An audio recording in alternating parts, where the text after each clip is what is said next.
Switch gears now and move to 6A.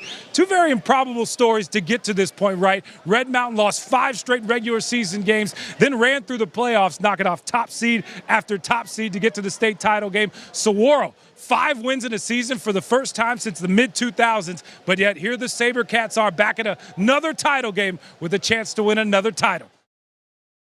Yeah, I tell you what, I don't think many people predicted Saguaro and Red Mountain to be the final 2 teams standing in the 6A division, yet here we are. And oddly enough, these 2 teams helped have the worst combined record ever for a state title game, but they sure did not play like it. Sportsmanship first, and then a whole lot of touchdowns next. Picking up first quarter, Saguaro's Mason Bray going to connect with the speedster J.C. Dickerson for the first score of many on the day in the early 7-zip lead. And of course, the Saguaro student section loving the early action. But the Mountain Lions, they would respond. Isaiah Savoy with the direct snap to the right side and plunges his way past the goal line for the score.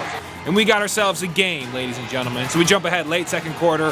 Sabercats at it again. The handoff to Jaden Matthews. He's just a shifty runner, which leads him into the end zone for the 14-point lead at the break. Now third quarter, Sabercats applying the pressure. Bray, clean pocket, a clean ball to Dickerson yet again, who goes 60-plus yards before being brought down deep into the red zone. Just a handful of plays later, Bray helps cap off the drive with an easy toss to Camden Siegel, and the tight end is in for another 6. And Saguaro would keep that distance in the second half and go on to win the 6A title 40-20 for the team's 14th championship in program history. We're joined by the man of the hour, head coach Zach Hill with the Saguaro Sabercats. Coach, 6A state champions. When you hear that long road, tough test to get to this point, what runs through your mind initially?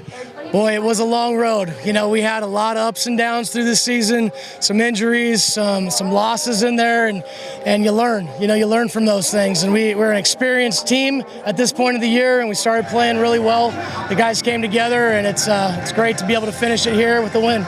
You said you learned along the way. What do you think you learned the most about this team to be able to get to this point, to be standing here as 6A champions?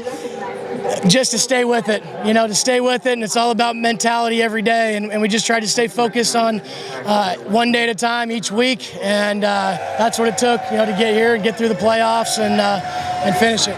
We are joined by senior quarterback Mason Bray. Mason, 6A state champ. How does it feel?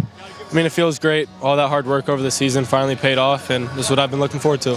As a senior, to be able to end your career here with Saguaro coming out on top, what do you think you were able to do to be able to be standing here in this position? Just staying as a team, playing as a team. The season got bumpy over the road. We were 4-5, and now look where we are. I mean, it's football. It's going to get hard. It's not the easiest thing in the world. Things are going to happen. People are going to get injured. We're going to lose games, but just got to bear with it, stick together, and this is what happens. I think just all my guys staying together and knowing that playoff football is different at Saguaro, and just it's either that fight or flight mentality, and a bunch of our guys bought in, and we locked in, and we came out here, and we just had to. We went back to our core values, our DTC. Discipline, toughness, and conviction. I feel like if we have that mindset and we stay mentally focused, we could be any team in the state. Enjoy, man. Congrats. You deserved it. Saguaro, you're 6A state champions 2023. Couple of history notes for Saguaro. 17th title game appearance. That's 3rd all-time. Sabercats winning their 14th state title. That's 1 away from tying Blue Ridge's all-time record with 15. Hey, also congrats to Coach Ingers and Red Mountain, knocking off 3 of the top 5 seeds in 6A. That program year in and year out is one of the toughest in the state.